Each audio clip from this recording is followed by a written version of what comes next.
안녕하세요. 30대 초반의 여성입니다. 이기적인 시어머니와 우유부단한 남편 때문에 얼마 전 이혼했습니다. 지인이 저에게 그러더군요. 손바닥도 마주쳐야 소리가 나는 법인데 정말 시댁만 잘못해서 이혼을 했겠냐고요. 그 소리를 들으니 어찌나 억울하던지. 그래서 여기 푸념하러 왔습니다. 저에게는 쌍둥이 여동생이 있습니다. 8분 차이로 태어났어요. 저에게는 최고의 친구이자 하나뿐인 영원한 반쪽이나 마찬가지인 존재이지요. 어려서는 워낙 서로 붙어 다녀서 저희를 딱풀이라고 부르는 사람들도 있었을 정도입니다. 게다가 유치원부터 대학에 들어가기 전까지 모든 학교를 같이 다녔으니 각 학교에 저희가 모르는 학생들은 있어도 저희를 모르는 학생들은 없었을 정도였어요. 저희가 워낙 비슷한 외모를 가지고 있다 보니 성격도 비슷할 거라고 생각하는 사람들이 많았습니다. 하지만 저는 좋은 게 좋은 거라고 매사 둥글게 넘어가길 좋아하는 반면 동생은 뭐든지 시시비비를 가려야 하고 할 말은 해야 하는 성격이었습니다. 서로 성격이 달랐기 때문인지 학교에 진학한 이후로는 저는 주로 독서나 연극 감상 같은 동아리 활동을 즐긴 반면 동생은 치어리더부라던가 댄스 동아리 같은 활동을 좋아했지요. 이건 여담이지만 동생이 활동하던 동아리들은 항상 군기잡기가 장난이 아니었어요. 한 번은 댄스 동아리 부원들이 절 동생으로 오해하곤 제가 자기들 인사를 무시했다고 절 가만두지 않겠다며 교실로 쫓아왔던 적도 있습니다. 나중에야 오해라는 걸 알고 사과를 해오긴 했지만 정말 무서웠답니다. 20살이 되면서 저와 동생은 완전히 다른 길을 걷게 되었습니다.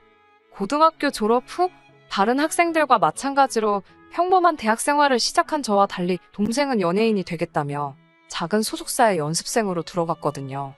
이후로는 저는 저대로 대학 생활로 인해 바쁜 시간을 보내게 되었고 동생 역시 금방이라도 연예인이 되려고 저러나 싶을 만큼 거듭되는 연습에 치여 사는 눈치였어요.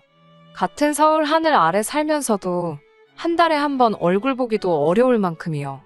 하지만 제가 대학을 졸업하고 회사에 들어갈 때까지도 동생은 데뷔를 하지 못했습니다. 처음엔 가수를 준비한다더니 나중엔 배우가 된다고 했고 마지막에는 개인 방송을 해볼까 그러더라고요. 솔직히 가족으로서 안타깝고 동시에 답답했습니다. 그렇다고 동생을 탓할 수는 없었어요. 동생이 누구보다 치열하고 열심히 살아온 걸 제가 옆에서 똑똑히 지켜봤으니까요. 한편 회사에 입사하고 얼마 지나지 않아 회사 복지의 일환으로 회사에서 운영하는 병원에서 건강검진을 받을 수 있는 기회가 생겼습니다. 동생이나 저나 젊다는 이유로 제대로 검사를 받아본 적이 없었기에 이참에 동생과 함께 받아봐야겠다 싶더라고요. 그 무렵 동생이 유난히 살도 많이 빠졌고 체력이 딸린다는 말도 심심찮게 했었거든요. 그리고 그 건강검진에서 저는 청천벽력 같은 소식을 듣게 되었습니다. 적어도 저는 건강검진을 받는 동안에도 크게 신경 쓰이는 건 없었습니다. 평소에 감기 한번 걸리지 않을 만큼 체력엔 자신이 있었거든요. 아직 한참 젊은 나이였는데 큰 병이 있을 거라곤 누가 상상이나 했겠어요? 하지만 동생은 꽤나 긴장한 눈치였습니다. 그래도 전 설마 했어요. 동생에게 그런 큰 병이 있을 거라곤 짐작조차 하지 못했지요. 그리고 슬픈 예감은 빗나가지 않았습니다. 동생은 폐암이었어요. 혹시나 안 좋은 소문이라도 나면 데뷔하지 못할까봐 담배는커녕 맥주 한 잔도 입에 대지 않던 아이였는데 말이지요. 도무지 이유를 떠올릴 수가 없었습니다. 저와 동생 그리고 부모님까지 모두가 좌절과 고통으로 힘들어했네요. 애가 타는 가족들과 달리 동생은 연명치료도 싫다, 가족들에게 짐이 되기도 싫다며 삶에 대한 의지를 놓아버린 듯 했어요. 그리고 1년 반 만에 그렇게 가버렸습니다. 지금 다시 떠올려봐도 눈물부터 흐르네요. 앞으로도 제 인생에 있어 그때보다 더 힘든 순간은 없을 거예요. 진작에 동생을 살피지 못한 제 자신을 도무지 용서할 수 없었습니다. 솔직히 말씀드릴게요. 그 무렵 저에게 힘이 돼준 건 친정 부모님도 아닌 다른 누구도 아닌 바로 남편이었습니다. 당시만 해도 남편과 저는 오빠 동생 사이로 지내는 지극히 평범한 관계였어요. 대학교 전국 동아리 활동을 하면서 알게 된 남편은 저보다 3살이 많습니다. 하지만 재수도 하고 군대도 다녀왔던 터라 오히려 학년은 저보다 한 학년 아래였지요.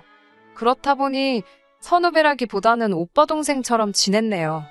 같은 학교가 아니었기에 자주 만날 수는 없었지만 서로 곧잘 연락도 주고받았고 때로는 힘이 되는 이야기도 해주는 그런 사이였어요. 남들의 어설픈 위로와 영양가 없는 조언에 지쳐가던 저에게 묵묵히 제 이야기를 들어주기만 하던 남편은 어떻게 보면 그 당시 제게는 유일한 숨구멍이었습니다. 솔직히 매일매일 눈물바다로 지내시는 부모님 앞에서 저도 슬프다고 말할 수가 없었거든요. 저까지 힘들어하면 저희 가족이 그대로 무너질 것 같았으니까요. 하지만 왜인지 남편 앞에서는 제 감정을 어느 정도 드러낼 수 있었어요. 그렇다 보니 그 당시에는 남편만이 유일하게 절 생각해주는 사람 같았고 점점 남편에게 기대는 시간 또한 길어만 갔네요. 1년 가까운 시간 동안 여동생을 그리워하며 살았습니다. 어쩌면 버텼다는 표현이 더 어울릴지도 모르겠어요. 그리고 그 시간 동안 한결같이 제 곁에 있어주던 남편과 저는 자연스레 연인 사이가 되었습니다. 이후로 6개월 만에 결혼까지 하게 되었고요. 하지만 지금 돌이켜 생각해보면 슬픔의 구렁텅이에 잠겨있던 제가 눈이 멀었던 걸까요? 변명 같지만 그때는 정말이지 너무 힘이 들었습니다. 어디로든 숨고 싶었고 도망치고 싶었는데 그게 결혼이었나 싶습니다. 남편 또한 언제까지 제 편일 거라 생각했고요. 그때 왜 더 신중하지 못했는지 후회해도 소용없지만 그래도 후회스러울 뿐입니다. 왜 그런 소리를 듣고도 파혼을 안 했냐 하실까봐 이 이야기를 적을까 말까 고민을 했습니다만 기왕 푸념하기로 한 거 숨겨서 뭐 하겠어요. 다 털어놓겠습니다. 사실 남편과 연인으로 지낸 기간은 반년에 지나지 않으니까 당연히 시부모님이라던가 신우를 직접 만나볼 기회가 없었어요. 오빠 동생 사이에 굳이 집에 찾아가 인사를 드리고 할 만한 이유가 없었지요. 그래서 남편에게 프로포즈를 받자마자 가장 먼저 계획했던 일 중 하나가 시댁에 인사드리러 가는 일이었습니다. 남편 말로는 어머님도 신우도 성격이 괄괄해서 그렇지 속은 따뜻한 분들이라며 혹시 말을 좀 세게 하셔도 저더러 이해하라고 했습니다. 그리고 남편이 왜 그런 말을 미리 하면서까지 연막을 쳤는지 만나보니 확실히 알겠더라고요. 시어머니나 신우나 단지 성격이 괄괄한 게 아니라 이렇게 표현해도 될지 모르겠는데 정말 쌍스럽더라고요. 단지 거친 어휘를 쓰시는 것뿐만 아니라 듣는 사람에 대한 배려라곤 눈꼽만큼도 없었습니다. 사람의 외모나 생김새에는 정답이 없기에 함부로 평가해서는 안 되는 거잖아요. 저희 친정부모님도 그렇고 저도 타고나기를 마른 체형입니다. 잘 먹고 못 먹고의 문제가 아니라 체형 자체가 마른 체형이에요. 그런데 어머님께서는 절 위아래로 훑어보시더니 볼품이 없다. 딱 그게 첫마디셨습니다. 볼품이 없다고요. 어떻게 초면에 아무리 제가 인사를 드리러 온 자리라고 해도 그렇지 볼품이 없다라는 표현을 쓸 수 있는 건지 생각지도 못한 어머님의 말씀에 당황한 나머지 말도 제대로 안 나오더라고요. 그래도 남편이 요즘에는 다들 이 사람처럼 되고 싶어서 돈 주고 살 뺀다며 누나도 그러지 않았냐고 저 대신 받아쳐주더라고요. 그제서야 저도 신우를 제대로 보게 되었는데 어휴 따로 표현은 안 하겠습니다만 절에서 맞는 사이즈나 사입을 수 있겠나 싶더라고요. 아무튼 어머님께선 남편의 말을 들으시더니 그래도 네 누나 정도는 돼야 애도 잘 낳고 건강하게 오래 산답니다. 이 말도 솔직히 곱게 들리지는 않았지만 하나하나 걸고 넘어질 수도 없는 노릇이었고 그냥 한 귀로 듣고 다른 귀로 흘리자는 심정이었지요. 식사 시간 동안 이런저런 대화가 오고 갔습니다. 아버님께선 건강관리를 잘해야 한다는 뭐 그런 이야기를 하셨고요. 그러자 어머님께선 당신 지인의 자식이 죽을 병에 걸려서 몇 달째 병원에 입원해 있네 어쩌네 하시며 떠들고 계셨습니다. 그 부모들은 어디 놀러도 못 다니고 그동안 모아놓은 돈만 다 까먹고 있다면서요. 그러더니 갑자기 생각났다는 듯이 제 동생 이야기를 물어보시더군요. 암이었다면서 니네 부모 중에도 안 걸렸던 사람이 있냐? 니네 할머니나 할아버지는 다 멀쩡하셨냐? 병원비는 많이 안 들었냐? 보험금 좀 받았냐? 정말 입에 담기도 기분 나쁘고 불편한 질문들이 이어졌지만 그래도 최대한 제 감정을 억누르며 적당히 대답해드렸습니다.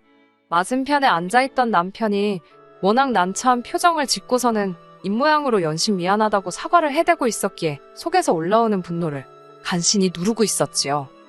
하지만 어머님께서 상둥이는 원래 둘 중에 하나는 죽을 운명으로 태어나는 거란 말씀을 하셨을 땐 도무지 제 화를 다스릴 수가 없었습니다. 그게 무슨 말씀이시냐니까. 하나가 받아먹을 걸 애미 뱃속에서 둘이 나눠 먹으니 하나가 원래 부실할 수밖에 없다나요. 그래서 원래 쌍둥이 중 하나는 뱃속에서 죽거나 아니면 나와서 죽는 게 운명이랍니다. 그리고는 한다는 말씀이 그래도 네 동생은 오래 버텼다야. 거진 30년은 살다 간 거 아니냐며 운이 좋았다네요. 정말 얼마나 화가 나던지 온몸이 부들부들 떨리고 당장이라도 심장은 입 밖으로 튀어나올 것만 같았습니다. 제가 먼저 가보겠다고 인사도 하는 둥 마는 둥 말씀드리고 그 집을 도망치듯 뛰쳐나왔어요. 나중에서야 어떻게 그런 말씀을 하시냐고 소리라도 지를걸, 과일 먹던 상이라도 걷어차고 나올걸. 별의별 생각이 다 들었지만 그 당시에는 제 스스로 제 감정을 어떻게 주체할 수가 없었습니다. 당연히 제대로 대응조차 할 수 없었지요. 곧이어 남편이 저를 쫓아나왔습니다. 사람들이 다 보는 아스팔트 바닥에서 남편이 무릎을 꿇더니 미안하다고 사과를 하더라고요. 자기가 어머님께 말 조심하시라고 몇 번을 당부드렸는데도 저 버릇을 못 고치신다면서 자기라도 나서서 막았어야 하는데 설마 싶어서 지켜만 보다 이렇게 되었다며 정말 미안하답니다.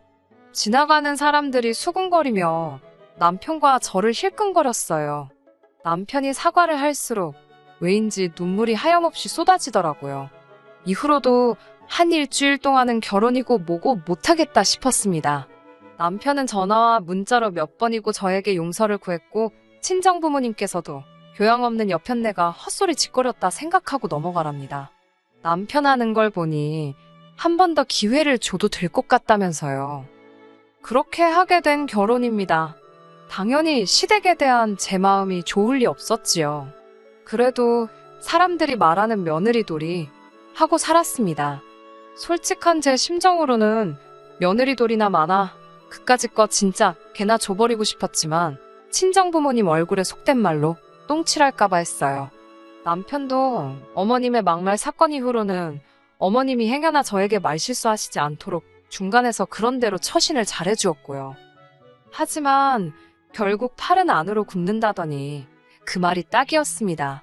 당시 남편과 저는 회사에서 멀지 않은 곳에 위치한 아파트에서 전세살이를 하고 있었어요. 사실 결혼 준비를 할 때 남편 말로는 한 5천 정도는 도움을 받을 수 있다고 했습니다. 저희 친정에서도 그 정도의 돈이나 아니면 자동차를 사주시겠다 하신 상황이었고요. 외에도 남편이 모아둔 돈이 8천 정도 있었고 저도 7천 정도 준비되어 있었으니 넉넉하진 않아도 크게 부족함 없는 시작을 할 수 있겠구나 싶었지요. 하지만 청첩장까지 나오고 나서야 어머님께서는 신우는 아직 결혼도 못했는데 동생이 먼저 가는 것도 부족해 재산까지 다 털어먹어야겠냐며 저와 남편을 나무라셨어요. 남편은 남편대로 크게 스트레스를 받은 눈치였고 저는 치사하고 더럽다 싶었지요. 홧김에 친정부모님께도 안 도와주셔도 된다 하곤 그 길로 아파트 전세를 계약해버렸습니다. 그래서 얼떨결에 반반 결혼을 하게 되었네요. 그때는 진짜 어이없고 솔직히 속상했는데 지금은 참 다행이다 싶어요. 저랑 남편 사이에 얽힌 문제가 없다 보니까 막상 이혼을 하는데도 재산 분할이나 많아할 것도 없고 그냥 시간 문제더라고요. 아무튼 그렇게 남편과 저희 둘이 나름대로 생활을 꾸려가고 안정을 찾아가는 중이었습니다. 그런데 올봄 남편이 신우가 저희 아파트 라인으로 이사를 오기로 했다는 거예요. 왜 신우가 우리 아파트 라인으로 이사를 오냐고 물었습니다. 신우가 다니던 직장은 저나 남편이 다니던 직장과는 반대 방향에 위치하고 있었거든요.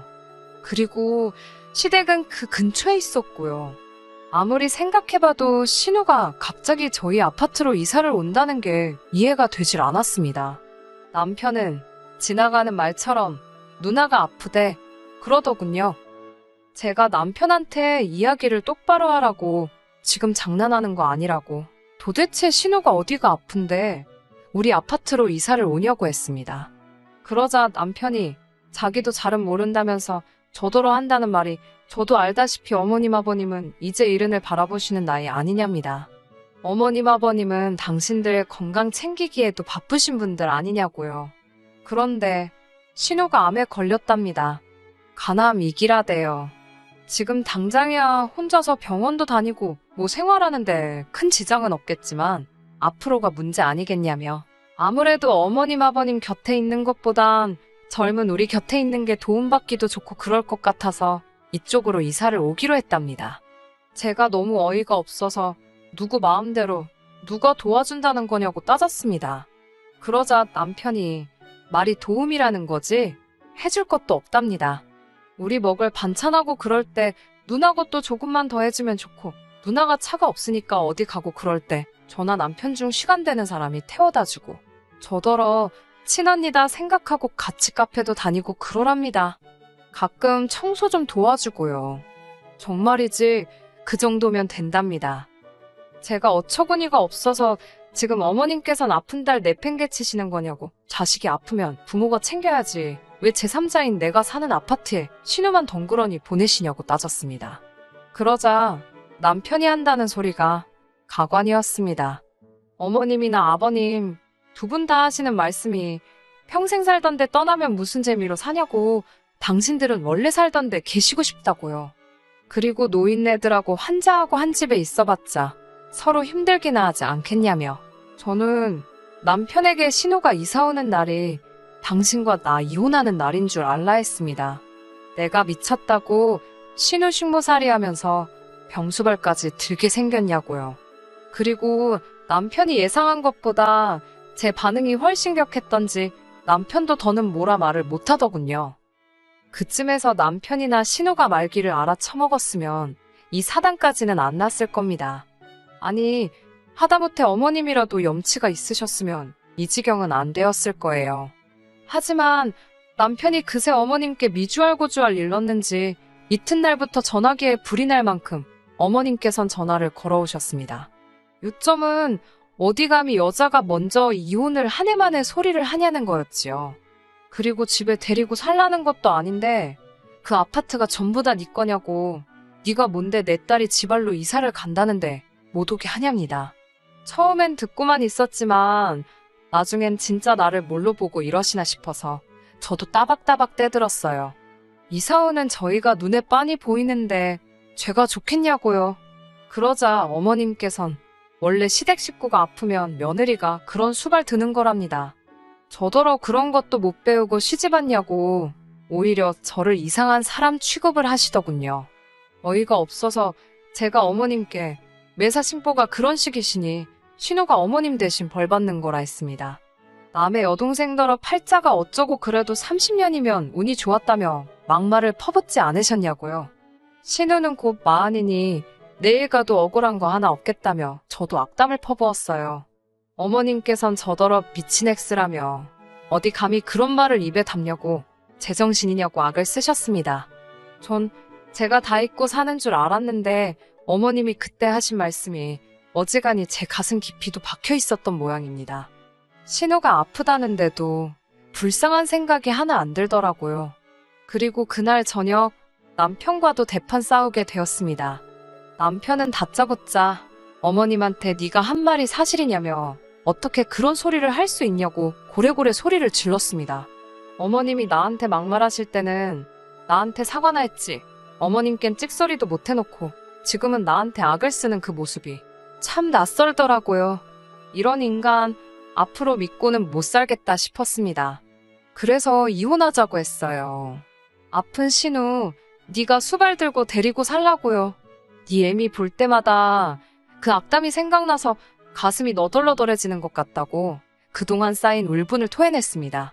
제가 하나하나 다 열거하진 않았지만 솔직히 어머님 막말이 그것뿐이었겠어요. 그렇게 헤어지게 되었습니다. 시어머니는 제 신우가 아프다는데 도망가는 며느리가 어디 있냐며 제가 자기 아들 인생을 망쳤다네요. 제 신부가 고약해서 동생도 일찍 죽은 거라고 막말을 하시길래 저도 신우 얼마나 오래 버티나 두고 보자고 응수했습니다. 막말로 전 이미 동생을 잃었는데 뭔 말인들 못하겠어요. 말할수록 업보를 쌓는 건 어머님 쪽이었으니 저도 지지 않고 맞불을 놨네요.